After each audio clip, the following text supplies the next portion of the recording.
누가복음 23장 32절로 38절까지의 말씀을 우리 천천히 한 절씩 교독하시겠습니다. 또 다른 두 행악자도 사형을 받게 되어 예수와 함께 끌려가니라. 해골이라는 곳에 이르러 거기서 예수를 십자가에 못 박고 두 행악자도 그렇게 하니 하나는 우편에 하나는 좌편에 있더라. 이에 예수께서 가라사대 아버지여 저희를 사하여 주옵소서. 자기 하는 것을 알지 못함이니이다 하시더라. 저희가 그의 옷을 나눠 제비 뽑을세. 백성은 서서 구경하며 관원들도 비웃어 가로되 저가 남을 구원하였을 때 만일 하나님의 택하신 자 그리스도여든 자기도 구원할지어다 하고 군병들도 희롱하면서 나와 신포도주를 주며 가로되 내가 만일 유대인의 왕이여든 내가 너를 구원하라 하더라. 다같이 그의 위에 이는 유대인의 왕이라 쓴 패가 있더라. 아멘. 오늘 종료주일이고 이제 내일부터서 고난주간이 이제 이어지게 됩니다. 예수 그리스도의 고난을 상기해 보게 될 때 예수 그리스도의 십자가를 빼놓을 수가 없죠. 우리가 신앙인들이 십자가를 생각하게 되게 되면 주님의 고난이 떠오르게 됩니다. 예수 그리스도의 거룩한 순환이 우리의 가슴에 박히게 되는 거죠. 그래서 혹자들은 십자가를 바라볼 때 연민을 느끼기도 하고 무거운 멍에를 짊어진 듯한 묵직함을 또 느끼기도 합니다. 그런데 우리가 예수 그리스도의 십자가를 떠올리게 될 때 고난으로만 생각하고 치부하고 던져버리게 된다면 별다른 의미가 우리는 없는 겁니다. 믿지 않는 자들과 별반 다를 게 없는 거죠. 예수 그리스도의 고난 속에 담겨져 있는 그 놀라운 사랑의 역사를 우리는 믿고 붙들 수 있는 삶이어야 되는 겁니다. 예수께서 짊어지셨던 그 고난의 십자가, 그 순환의 십자가는 무엇이었을까요? 주 예수 그리스도께서 짊어지신 그의 십자가의 분량은 당신의 죄 때문이 아니었죠. 당신의 질고 때문이 아니었죠. 당신의 허물 때문이 아니었죠.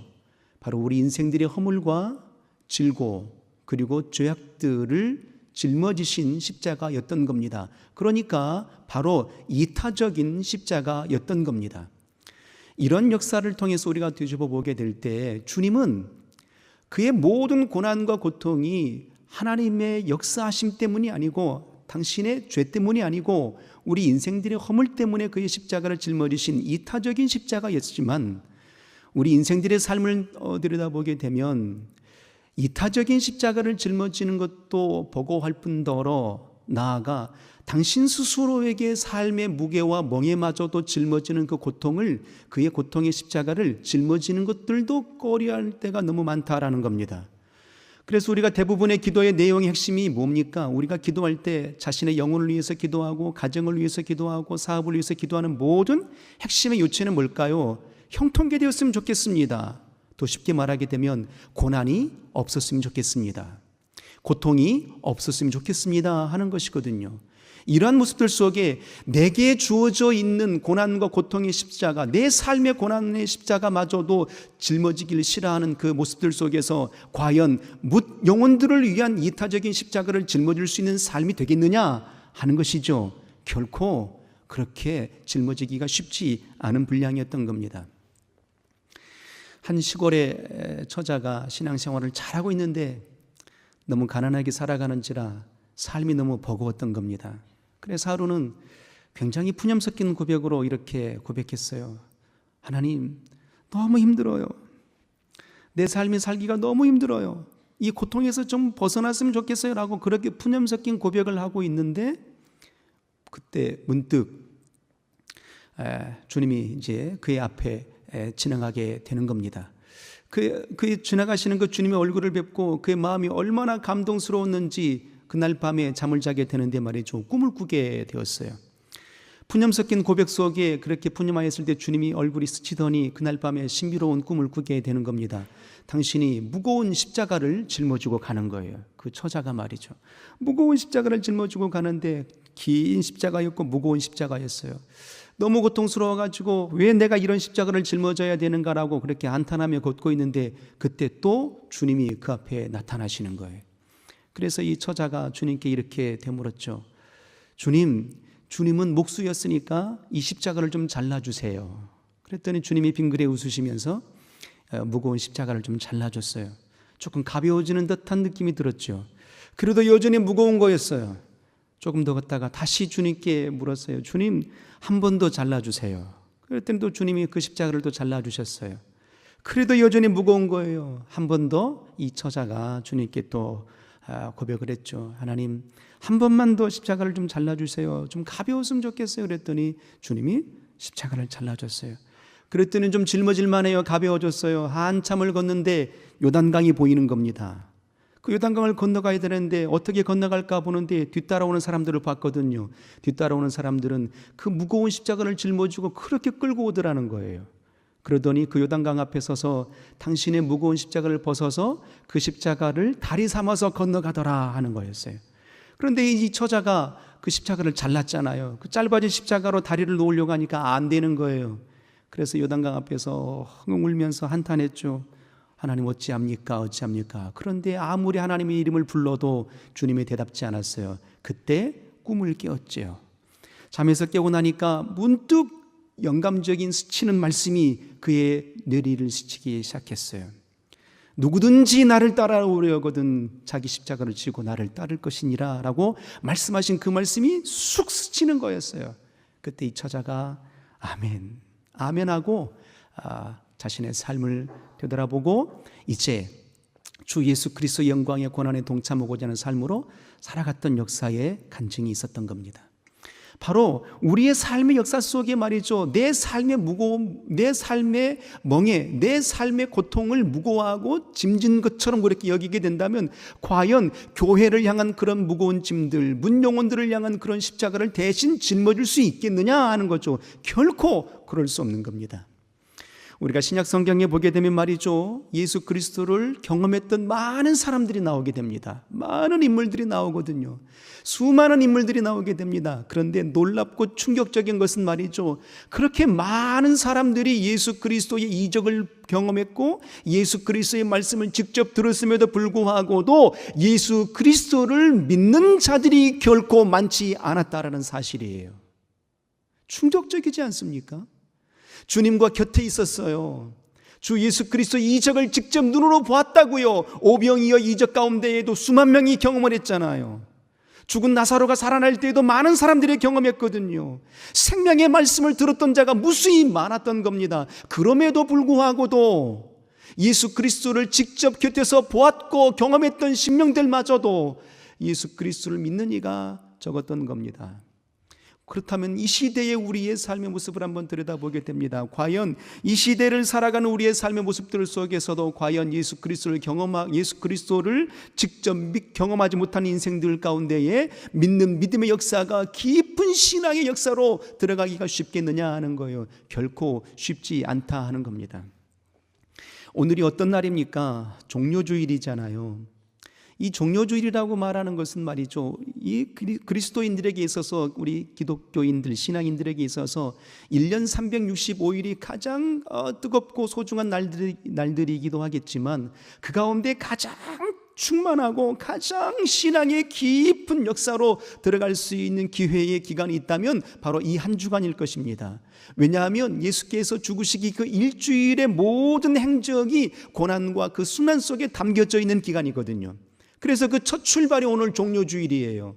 예수께서 이제 3년 반 동안의 공생의 사역의 끝자락에 이제 십자가에서 죽으시길 원하심으로 예루살렘 성에 마지막으로 이제 들어오시게 됩니다. 그날 들어오시는 날이 바로 오늘이에요.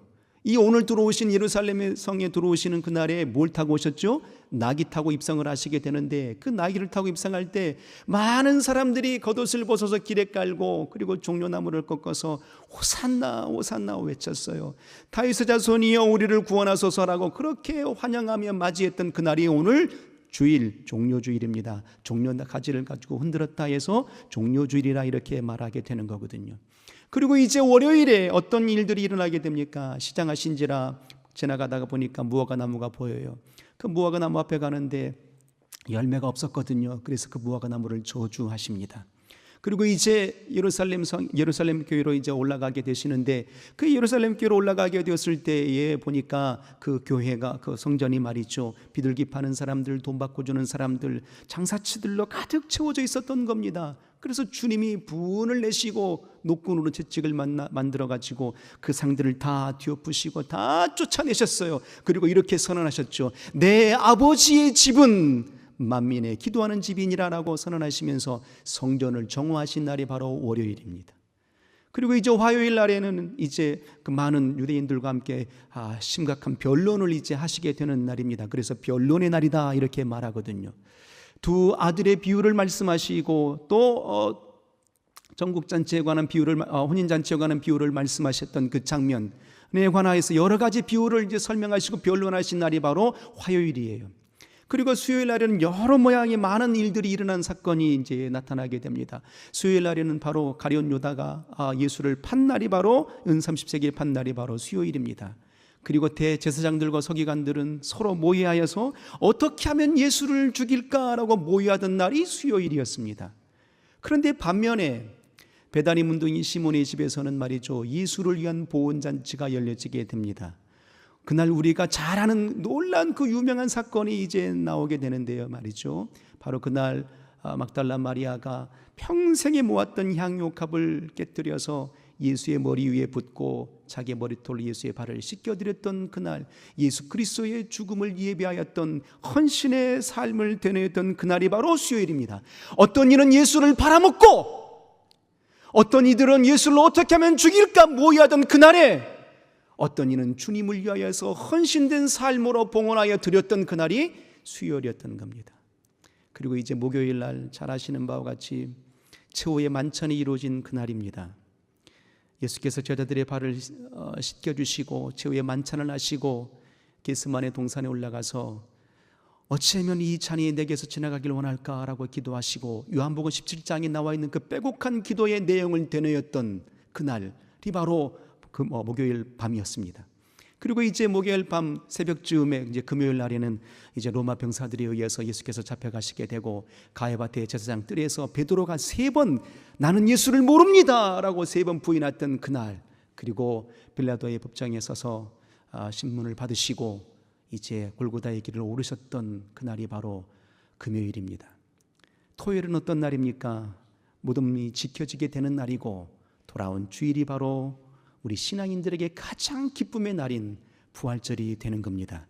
이 한 주간이 기독교인들에게 있어서 얼마나 소중한 날인가 하는 거예요. 만약의 경우에 예수께서 우리를 향하여서 고난의 십자가, 순환의 십자가를 짊어지지 않으셨더라면 우리에게는 구원이 없는 겁니다. 우리에게는 은혜가 없는 것입니다. 그래서 예수 그리스도의 고난과 순환은 값으로 따질 수가 없는 거예요. 그래서 은혜라고 말하는 겁니다. 이 은혜를 경험한 모든 심령들이 바로 우리 아니겠습니까? 그러면 은혜 받은 자의 삶은 어떠한 삶이어야 되는가 하는 것이고, 은혜 받은 자는 그리스도 예수의 십자가를 바라볼 때 어떤 믿음으로 십자가를 바라보아야 되겠는가 하는 것입니다. 오늘 우리가 누가복음 23장의 본문을 보았습니다. 이 장면 속에서도 여러 사람들이 나오게 됩니다. 그리고 골고다의 새 십자가가 서게 된 장면이 오늘 사건의 핵심의 요체입니다. 예수 그리스도께서 고난의 십자가를 짊어지고 골고다에 섰을 때에 사람들의 반응은 어떠했을까 하는 거예요. 사람들이 예수 그리스도를 십자가를 바라보고 그 많은 사람들이 예수 그리스도의 십자가를 바라보면서 어떤 모습들로 되뇌었을까 하는 겁니다. 이 모습들 속에서 내 자신의 모습이 투영됨이 보여지는 거거든요. 우리의 삶의 모습이 투영되는 모습을 보인다 이 말입니다. 과연 우리는 예수 그리스도의 십자가의 보혈을 믿고 의지하는 심령이긴 하지만 그의 믿는 믿음의 역사가 어떤 신앙으로 되뇌어질까 하는 겁니다. 자, 우리 성경을 한번 보도록 하겠습니다.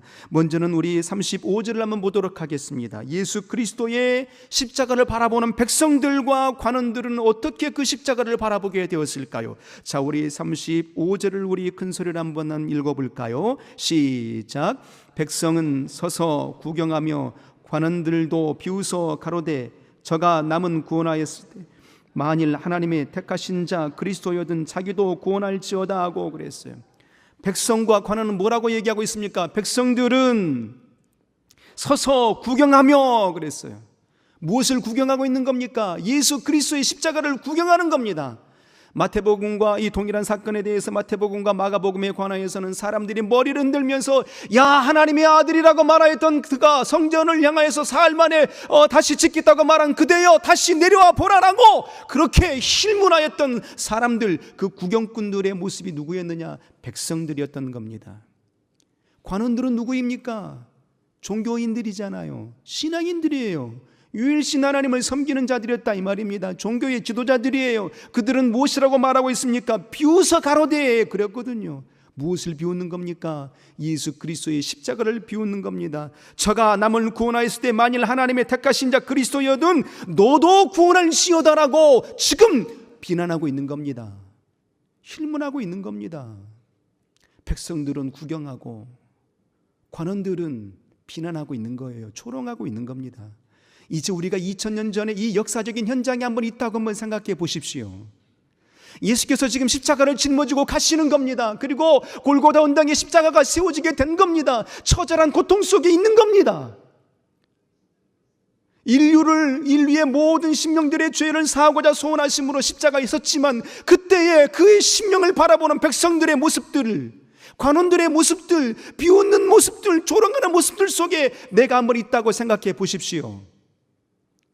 나는 과연 그의 십자가를 변호할 수 있었을까? 그 역사적인 현장 속에 내가 거기에 머물러 있다면 아니요, 저분은 하나님의 아들이십니다라고 항변할 수 있었을까? 자신이 없는 거예요. 비록 저주하지는 않았다 할지라도, 비록 그를 비난하지는 않았다 할지라도 방관했을 것 같다라는 생각이 드는 겁니다. 눈 닦고 입 닦았을 것 같다 이 말입니다. 죽은 자를 살려냈을 때에는 과연 메시아로구나라고 그렇게 두 손 높이 들고 하나님께 영광의 찬송을 돌렸을지언정 지금 처절한 고난 앞에 놓여있는 주님을 바라보는 그때에는 내 입을 닫고 내 눈을 닫았을 것 같은 방관자의 모습으로 섰을 것 같다라는 생각이 드는 겁니다. 그 방관자의 모습이 백성들이었어요. 비웃는 자의 모습들이 종교인들이었던 겁니다. 그리고 다시 로마 군사들을 봅니다. 36절에 보면 군병들도 희롱하면서 나와 신포도주를 주며 그랬어요. 군병들은 무엇을 하고 있습니까? 희롱하였더라라고 말하고 있습니다. 더 충격적인 장면 한번 볼까요? 34절입니다. 우리 34절 한번 다 같이 한번 읽어볼까요? 자막 한번 띄워주시겠어요? 34절 한번 보겠습니다. 34절 큰 소리를 읽겠습니다. 시작. 이에 예수께서 가라사대 아버지여 저희를 사하여 주옵소서 자기 하는 것을 알지 못함이니이다 하시더라. 저희가 그의 옷을 나눠 제비 뽑을세였습니다. 로마의 군사들은 말이죠, 예수를 희롱합니다. 그리고 그 아래서 예수는 지금 십자가에 달려서 처절한 고통 속에 있는 거예요. 채찍을 맞으시고 가시면류관을 드시고 침뱉음을 당하시고 모든 고난과 고통 속에 지금 처절한 죽음 앞에 놓여 있는 겁니다. 그런데 그 아래에 있었던 로마 군사들은 뭐 하고 있는 겁니까? 예수 그리스도의 옷을 서로 나눠 갖겠다라고 제비 뽑고 있었던 겁니다. 이 장면 속에서 얼마나 충격적으로 다가옵니까? 사람이 지금 처절하게 죽고 있는 거예요. 처절하게 피 흘려 죽고 있는 겁니다. 그 안에서 저들은 자기 이익만을 추구하고 있는 겁니다. 어떻게 하면 내 이익을 추구할 수 있을까? 그러니까 남의 고통 따위는 생각하지 않는 겁니다. 죽어버린 양심이에요. 무뎌진 영혼이라고요. 병들어버린 삶이라고요. 이 모습들이 과연 내 모습은 아닐까 하는 겁니다. 우리가 예수를 믿는데 무엇 때문에 예수를 믿는 겁니까? 아, 예수 믿으면 복 받습니다. 이 사실도 한켠에는 있는 거거든요. 그래서 우리가 간구하게 될 때 주여 내게 왜 기도 응답을 주시지 않는 것입니까? 라고 항변해 본 적이 너무도 많았던 삶이 이 로마의 군사들과 무엇이 다르던가 하는 거예요. 예수 그리스도의 십자가 아래에서 우리가 놓여 있는데 말이죠, 그 십자가를 바라보면서 내 이익은 무엇인가? 내가 예수를 믿음으로 얻어낼 유익은 무엇인가? 내가 예수 그리스도를 믿음으로 말미암아서 얻어내는 삶의 분량은 무엇인가를 생각할 때가 더 많았던 겁니다. 무엇으로 내가 주께 영광을 돌릴 수 있을까? 어떤 일을 감당하면 하나님이 기뻐하실 수 있을까? 내가 이 몸된 교회를 어떻게 섬기면 하나님이 더 즐거워하고 영광을 받으실까? 라는 생각들보다도 내가 이 교회에서 얻은 유익은 무엇인가? 내가 이 목장에서 얻을 유익은 무엇인가를 떠올릴 때가 더 많았던 삶이 우리 자신의 모습은 아닌가 하는 겁니다. 마치 남의 고통 따위는 상관이 없는 거예요. 교회의 아픔 따위는 상관이 없는 겁니다. 내 곁에 많은 심령들이 아파하고 괴롭고 고통스러워 있음에도 불구하고도 그들의 아픔과는 나와 전혀 상관이 없는 것처럼 여길 때가 너무 많았던 겁니다. 오히려 더 그들의 고통이 나의 기쁨일 때가 있었고 그들의 슬픔이 나의 자랑일 때가 있었던 때가 있었다 이 말입니다. 이게 우리의 신앙의 현주소일 수도 있다라는 사실인 것이거든요. 요즘 우리 대한민국의 현 시대를 한번 봅니다. 한참 선거철인지라 말이죠. 상대방을 품고자 원하는 마음은 도무지 없습니다. 좌와 우가 나눠져가 있어가지고 말이죠. 나와 생각이 다르면 다 틀린 거예요. 나와 생각이 다르면 다 악인들인 거예요. 그래서 상대방이 실수하게 되면 기뻐합니다. 상대방이 어려워하면 더 행복해합니다. 이게 바로 로마 군사들이 바라보는 십자가의 모습과 똑같은 우리의 삶의 모습을 투영해내고 있는 겁니다. 그리고 이제 십자가에 섰던 오른편에 있는 강도와 왼편에 있는 강도 두 행악자들의 모습을 한번 봤으면 좋겠습니다. 한편에 있는 행악자가 이렇게 말하게 됩니다. 39절에 보니까 달린 행악자 중 하나는 비방하여 가로되 내가 그리스도가 아니냐 너와 우리를 구원하라 하되라고 그렇게 말하고 있습니다. 한편에 있는 행악자가 말하는 겁니다. 지금 분에 가득 찬 모습으로 예수 그리스도를 향하여서 지금 힐문하고 있는 겁니다. 비방하고 있는 거예요. 누가 비방을 했었죠? 바로 관원들이 비방했잖아요. 로마 군사들이 비방했잖아요. 백성들이 비방했잖아요. 그런데 여전히 당신의 죄인된 신분으로 십자가에 달려있는 그 행악자도 예수를 비방하는 겁니다. 그런데 이 뉘앙스를 가만히 보게 되면 말이에요, 이 비방하는 이 사람의 그 뉘앙스를 어감을 가만히 보게 되면 말이죠, 마치 예수 그리스도를 향하여 굉장히 분노함으로 지금 표출하고 있는 장면이거든요.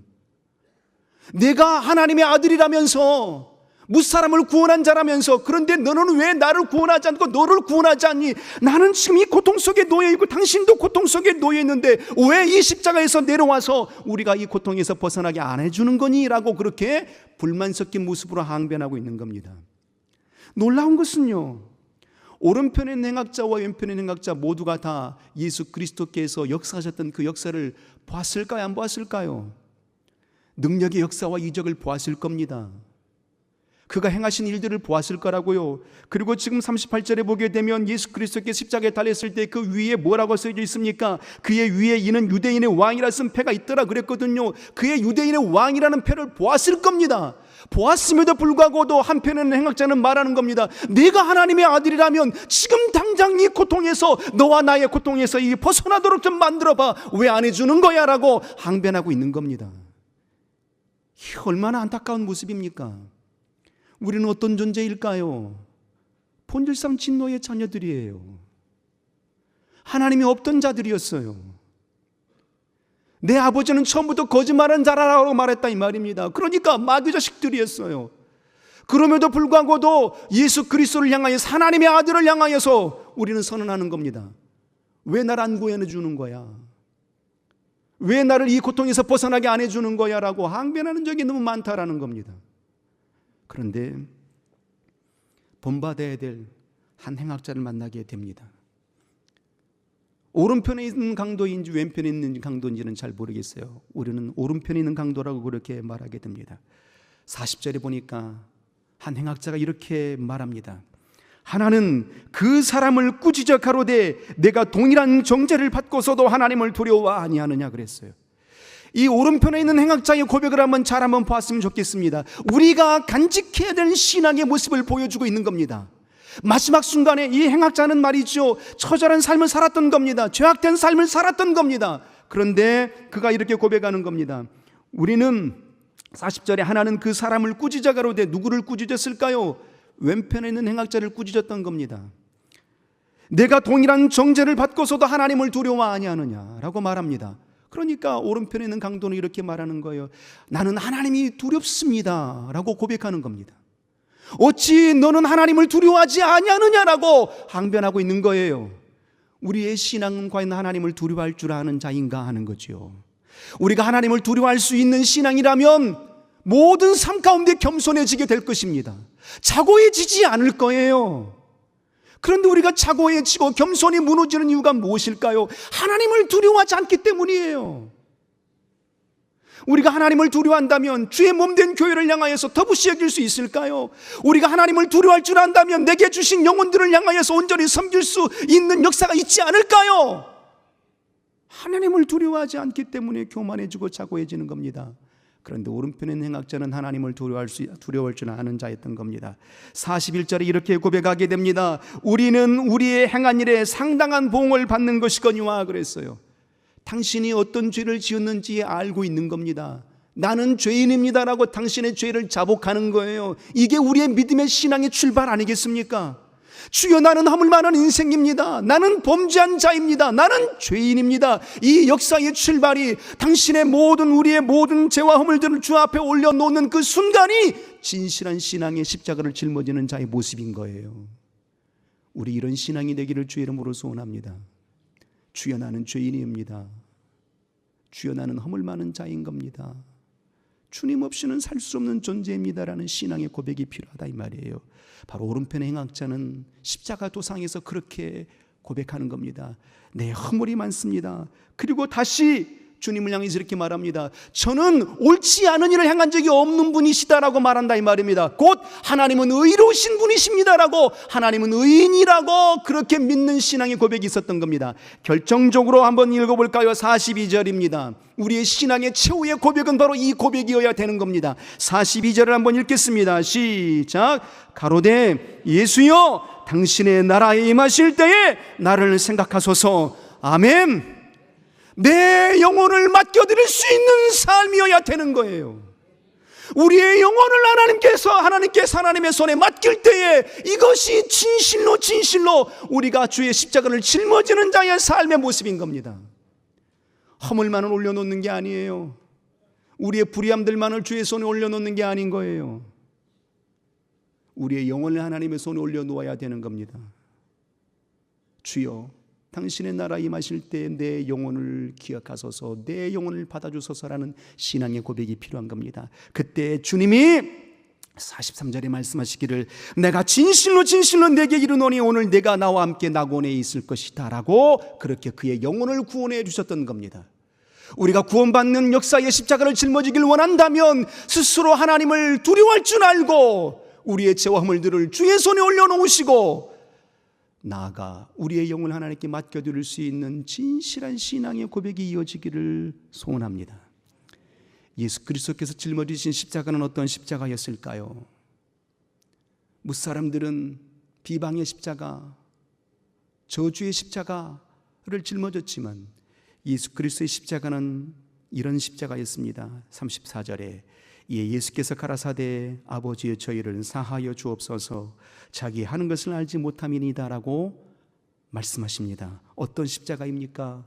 죄사함의 십자가였던 겁니다. 사랑의 완성의 십자가였던 겁니다.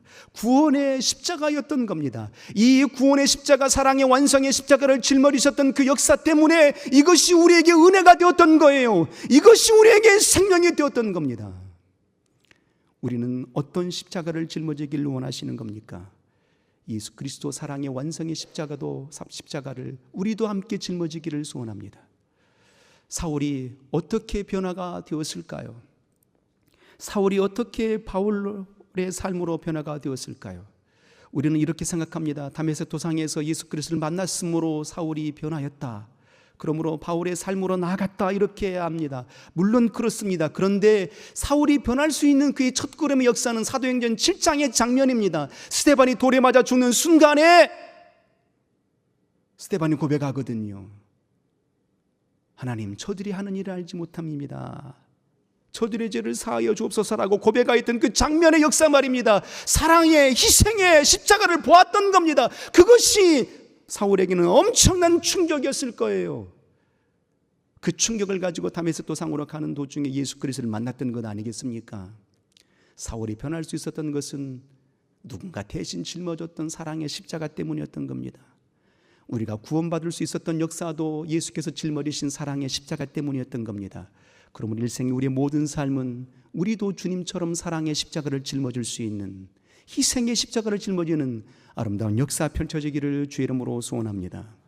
기도하겠습니다.